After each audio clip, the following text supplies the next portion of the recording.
What is good, Thugs and Thugettes? My name is BBK Dragoon. Welcome to yet another replay review. We're on board with Stampylongnose. You might know him better by his YouTube name, Stampylonghead. His link is down in the description below. We are here on Haven for Doubles Pro, and we're going to look at some great decisions made by Stampy, who is a long-time Halo player, as well as toss some critiques his way, and some general things. That's what I look for in these replay reviews. Note, every game of Halo, it's very it's very it's very creative and improvisational. That was the word I was looking for. And so I look for general things. And here's the first general thing I'm going to throw out. You see two players coming at you, and both have power weapons. One with the needler and one that has oh my gosh, railgun. Huge brain fart right there. So at this moment, I would turn around, hightail it, and either go down the street and try and get an escape up the lift, or just turn around the street and go down it. The sticky dead is also behind you, which I don't think you knew about in-game. But here's that first general tip. In Doubles Pro, if it looks like the other team's working together, which it did, and they had power weapons, you need to not take that fight unless you had an advantage. You were at a disadvantage from the start. They knew where you were, and they also had basically two power weapons on you. If you can win a 1v1 and get away safely without dying, in Doubles Pro, you have done all you need to do. That's what you need to do repeatedly and repeatedly, is get a kill, run away, survive the fight. That will put you higher up on the scoreboard. It is very hard, and I cannot express it. It's very hard, especially the higher CSR you get, to win 2v1s in Doubles Pro, especially against a team that works together. I want you to notice how tight the blue team stays the whole time, and how the blue team constantly follows one another. And this is going to lead to my next point. Stampy gets the kill, and then immediately moves away. Why is this important? In Doubles Pro, there is no motion tracker, right?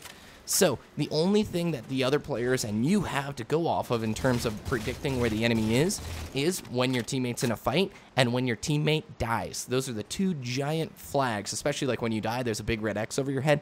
It clues your teammate in immediately. Oh, I need to go there and look and shoot right now, because the odds are, if my teammate died, he probably put some shots into that other guy. So I need to get over there quickly.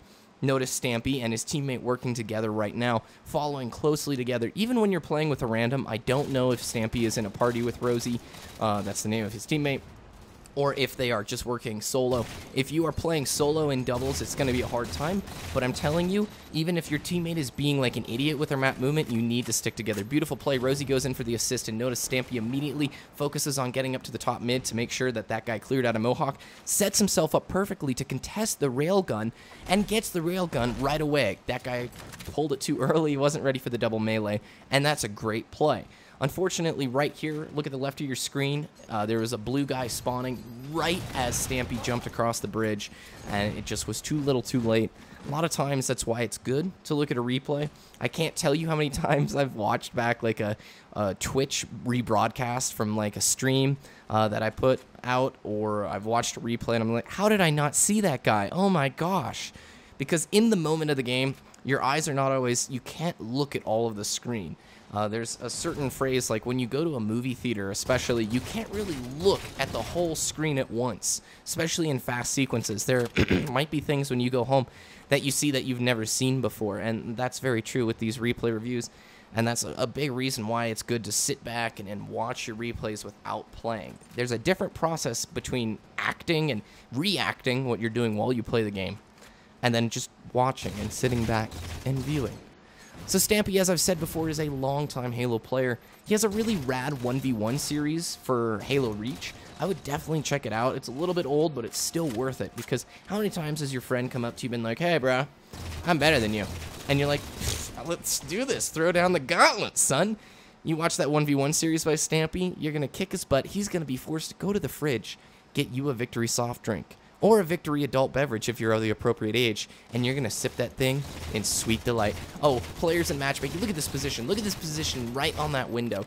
Use that in matchmaking. That's a great place. Notice how few shots Stampy actually took in that engagement and how easily he was able to outshoot his opponents. A beautiful shot right there. Notice he knows the other guy's going to pursue him, throws a pre-nade, throws another pre-nade. This is textbook stuff right here, and smokes both of them whilst one shot. That is smart play. As I've said, longtime Halo players know this and predict it. Newer players, they get the kill, and then they're shocked when that other enemy actually pursues them. But This is what 1v1s and 2v2s and doubles is all about, getting the kill and getting out. And if you know that that other teammate is coming towards you and attacking you, you have an advantage. It's important to hold on to the nades like Stampy did right there. Stampy did lose the sticky det while I was talking. The splash damage of it as well as the railgun took him out, but they end up getting top control yet again. He comes back up, gets the second kill, and then he's going to grab his sticky det. Note, he came back up, got control, got his power weapon back. These are really good plays, and they're all really simple things to implement back into your gameplay. And when I say simple, it's not to take anything away from Stampy, but it is to just add to the idea that when you play Halo 4, every game is like a piece of jazz music, and I'll talk about that right after this engagement. Stampy drops down. Now he's at the disadvantage. Throws a beautiful nade. He's going to be at the advantage right now. That other guy is just absolute one-shot. He needs to push up right now before the guy gets the escape. But notice, Stampy is not so desperate for the kill that he doesn't chase it. If he were to chase that kill, he doesn't know where the enemy is, so he could actually end up losing the sticky det. He didn't need to chase that kill, which was really smart. If he would have chased it, notice Rosie just died in the exact same place up there. It was a smart play. As I said earlier, Halo is like a jazz piece, and if you know how jazz works, basically the musicians play the head, which is the melody of a song. So, you know, someday my prince will come, but they play through that over like one or twice, and then they go into the solos, and every solo is different. It's improvisational. It changes every single time that the musician plays the piece. It's new and original and fresh, and the same is true with Halo. You can't predict everything that's going to happen in a game, but there are certain benchmarks that you can look for, identify, and try and put into your own play. One of those benchmarks. Well, you see two enemy players pushing towards you. They have a clear advantage, like a power weapon. You shouldn't take that fight. You see two players pushing towards you who are clearly working together, and you have no assistance. You clearly shouldn't take that fight until you get an advantage. And I think that was one of those situations right there. Notice he grabs the speed boost and immediately gets a railgun. Speed boost rail is one of the best combos you can have on Doubles Pro on this map. In fact, I'd say it is the best combo you can have. Sticky det with speed boost isn't as useful. Railgun is just a nice, good weapon to have. Next, he's working with his teammate. Look how he uses the icon to eliminate nobody on this blue side right here. Next, he's going to go search for the red side. Predicting spawns, predicting movement. Something experienced Halo players really look for. What's that? A benchmark. Great steady shot in for the kill. So these benchmarks you can start implementing into your own play. And a lot of times people will leave in the comments, yeah, but you talked about such general stuff. That's what you look for in your replays. We're not looking for the super finite, well, he shouldn't have moved his crosshair though. Oh, Rosie. Rosie, Stampy. You just killed Rosie. Excuse me. Well, that was funny. He seemed to have fired too early. He couldn't have held his shot. That happens. I do feel bad for Rosie, though. That was kind of funny. So I think he was charging up the shot, strafed, and then he didn't let the shot out in time. Or maybe he did. It was just too in time for Rosie. Okay, enough of the puns and enough of the all that jazz. To be honest, Stampy does a lot of really good things in the gameplay. To take away from this, you could definitely work on your shot. You could work on the map movement a little bit, but those are general things everybody can work on. I think Rosie, your teammate, kind of screws you over because I think at the end of the gameplay, she has like, what, 1 or 2 kills and you have like 18 gajillion. Maybe Rosie has more, like 6 or 7. I can't remember. It's very small on my little preview screen. But if you can take away like one of the things that I would recommend, and this goes to everybody watching too, if you're playing doubles, try and hug your teammate, and not like literally hug them, but try and keep very close tabs on where they are. Right now, she's off screen, and unless you hear her firing, you don't know where she is. She could be all the way in the middle of the map, which she's not. She's following you, which is really good. But notice how tight the blue team is. Every time you see a blue team guy, it's like never that they're split apart. It's never, unless they're setting, great Hail Mary, by the way, unless they're setting up like a really distinct flank. It's very rare. And you need that in Doubles Pro. And sometimes it can be a headache. If you've ever played League of Legends and you're like, I play support in League of Legends, and sometimes your ADC, your AD carry, the person you have to stay really close to and work with, can make some stupid decisions, but you still have to stick with them. It's better than rocking solo. Notice Rosie goes in, tanks some of the damage for you, you get to fire a shot and get to set up a flank. It's so much nicer when you tail your opponents with a teammate than if you're going solo. Am I beating a dead horse, a broken record, a banana I was going to say something else, but I'm not going to say it. Maybe. And get smoked. That was so nice. Oh, so nice right there. Stampy in with the dirty kills. So let's look at the scoreboard right now. It's 23-18. You're going to make a really tight comeback, if I remember correctly, and the game ends with a pretty tight score, and I think you guys are running the clock all the way down. So not the most hyper-aggressive of games, but that is all right. You're searching for the spawns quite often, which is okay, but it's at the expense of splitting with your teammate, and I think that costs you a lot of opportunities. When Rosie's over there fighting by herself or himself, or I hope it's a herself because I used to know this girl named Rose, and she was, well, Rosie, she was really cute. I would not have gone far away from Rosie if I had that chance. I tell you what. Gets in the great melee, gets the headshot. Rosie cleans up the other. Beautiful teamwork right there. And you guys now are very close to tying it up. Just 3 kills down with a minute 40 on the clock.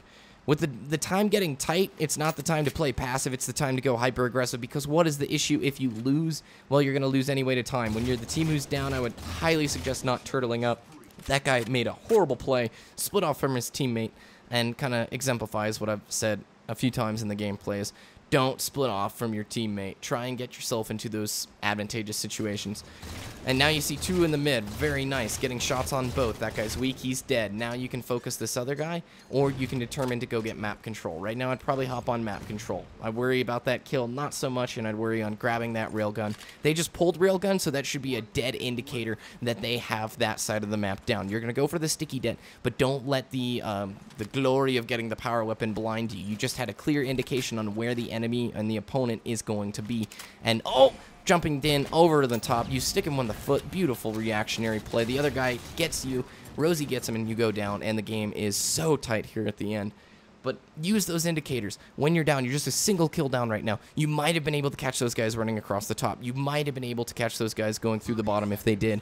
Use every little itty-bitty piece of information that you can get, and a big indicator is when you see the railgun icon disappear or the power weapon icon disappear. Next, you're running into the top mid. I like this a whole lot better than using the elbows, because this sort of forces a fight, encourages you to go after them as they turtle up. Now you can't lose that kill. Oh, and that was challenging. The broad overarching themes in the gameplay I'll go over in the bullet points.